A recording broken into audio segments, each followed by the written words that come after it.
Hello friends, आज हम discuss करेंगे the company of lovers written by Judith Wright. Judith Wright एक Australian poet, environmentalist और campaigner थी जो एबोरिजिनल पीपल के लैंड राइट्स के लिए लड़ती थी। जूडिथ राइट की ऑलरेडी दो पोएम्स मैं डिस्कस कर चुकी हूँ, जिसमें एक है फेलियर ऑफ कम्युनियन और दूसरी है बोरा रिंग। इन दोनों का लिंक मैं आपको डिस्क्रिप्शन बॉक्स में दे दूँगी, आप चाहे तो वहाँ से चेक कर सकते हैं। आज जो हम पोएम डिस्कस करने वाले हैं द कंपनी ऑफ लवर्स, इसे पब्लिश किया गया था 1946 में, मतलब अराउंड सेकेंड वर्ल्ड वॉर के आसपास इसे पब्लिश किया गया था। तो उस वर्ल्ड वॉर का इम्पैक्ट हमें इस पोएम में देखने को मिलेगा।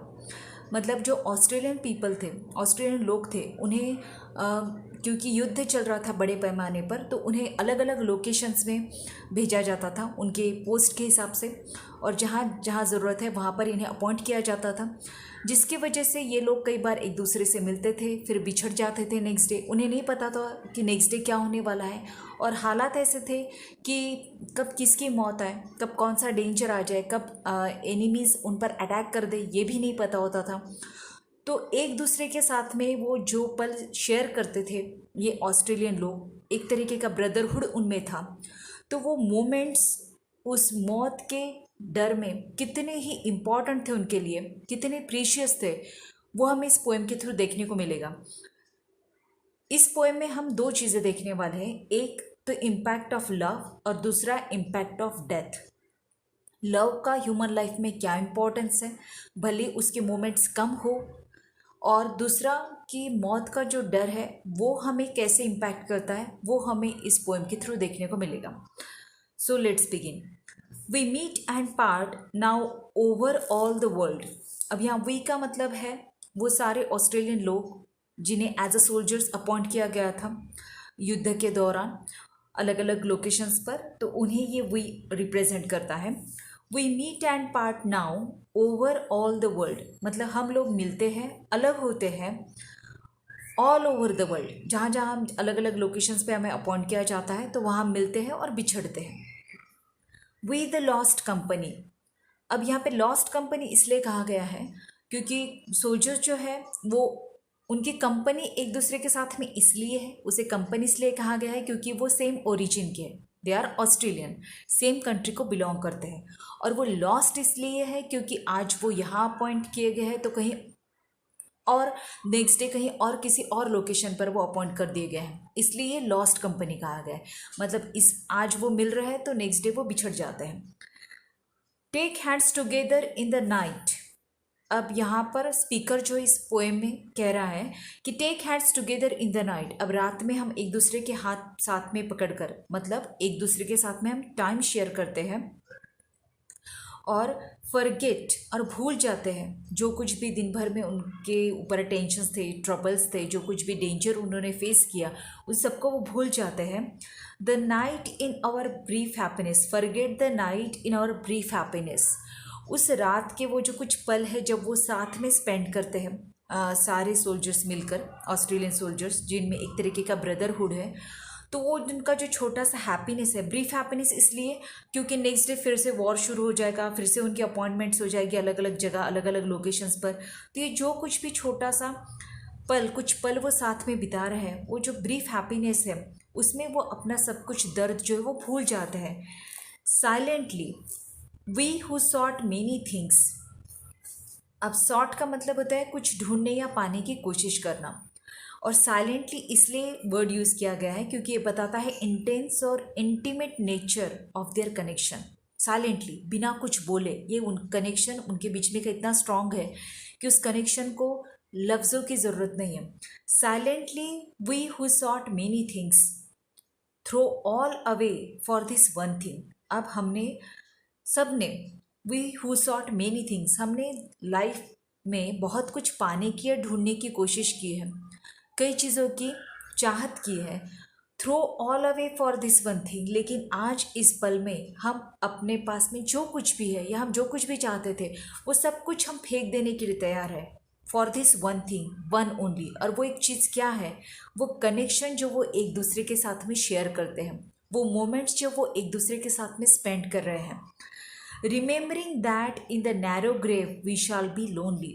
ये याद रखते हुए कि नैरो ग्रेव में, क्योंकि सेकेंड वर्ल्ड वॉर के टाइम पर सिचुएशन ऐसी थी कि बहुत सारे लोग बड़े पैमाने पर मौतें हो रही थी, तो उनको दफनाने के लिए जो ज़मीन थी वो कम पड़ रही थी, तो ग्रेव्स जो थी वो जैसे यूजुअल जितनी ग्रेव होती है उससे भी कम स्पेस में ग्रेव को या बॉडी को दफनाया जा रहा था, इसलिए नैरो ग्रेव कहा गया है। Remembering that in the narrow grave we shall be lonely. हम सब कुछ अपना छोड़कर इस मोमेंट को चेरिश करना चाहते हैं, इस मोमेंट को पाना चाहते हैं जब हम एक दूसरे के साथ में हैं, क्योंकि हमें पता है कि जब मौत हो जाएगी तो हम किसी छोटी सी ग्रेव में पड़े रहेंगे अकेले, वहाँ पर हमारे साथ में कोई नहीं होगा मरने के बाद में। तो यहाँ पर इस स्टांजा के थ्रू में ये पता चलता है कि इम्पोर्टेंस क्या होता है लव का, why it is important to spend the time with our near and dear ones, उसका क्या इम्पैक्ट होता है। और हमें ये भी पता चलता है कि जो मोमेंट्स है लव के, लाइफ के, ये क्षण भंगुर, आज है कल नहीं है। Death marshals up, marshals up का मतलब होता है set out in an orderly manner, एक पर्टिकुलर ऑर्डर में आगे बढ़ना। तो डेथ क्या है, marshals up his आर्मीज round us now. Death क्या कर रही है, इन सोल्जर्स की तरफ अपने आर्मीज को एक पर्टिकुलर ऑर्डर में भेज रही है, मतलब डेथ की जो सेना है वो धीरे धीरे इनके तरफ घेराव कर रही है, इनके तरफ बढ़ रही है राउंड में। Their footsteps crowd too near. अब डेथ के जो सोल्जर्स है उनके फुटस्टेप्स जो है, उनके कदम जो है वो धीरे धीरे इनकी तरफ बढ़ रहे हैं। Lock your warm hand about the chilling heart, chilling मतलब फ्राइटनिंग, डरा हुआ दिल।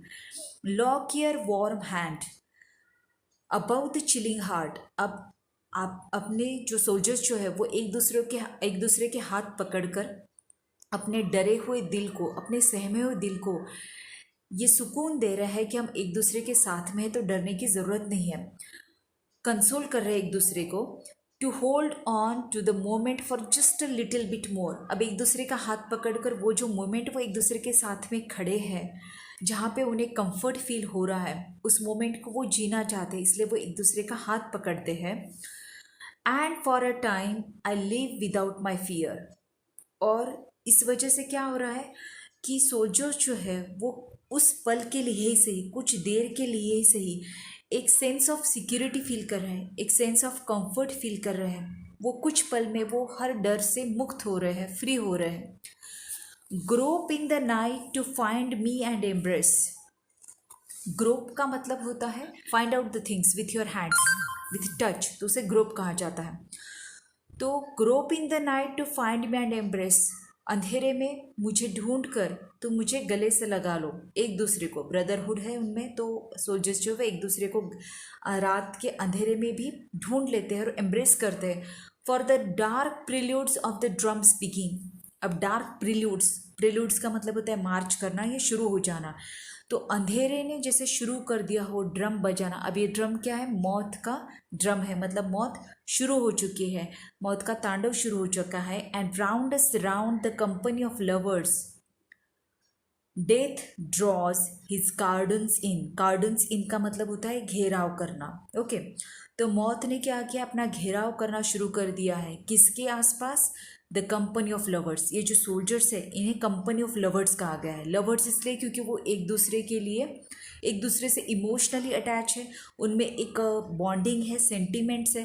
तो ये जो कंपनी है लवर्स की, ये जो ग्रुप है सोल्जर्स का, उनके राउंड एंड राउंड ये डेथ जो है, मौत जो है, वो अपना घेराव डाल रही है, धीरे धीरे उनके तरफ कदम बढ़ा रही है। सो ये थी poem the company of lovers. अगर आपको समरी अच्छी लगी हो तो don't forget to subscribe to the channel and hit the like button.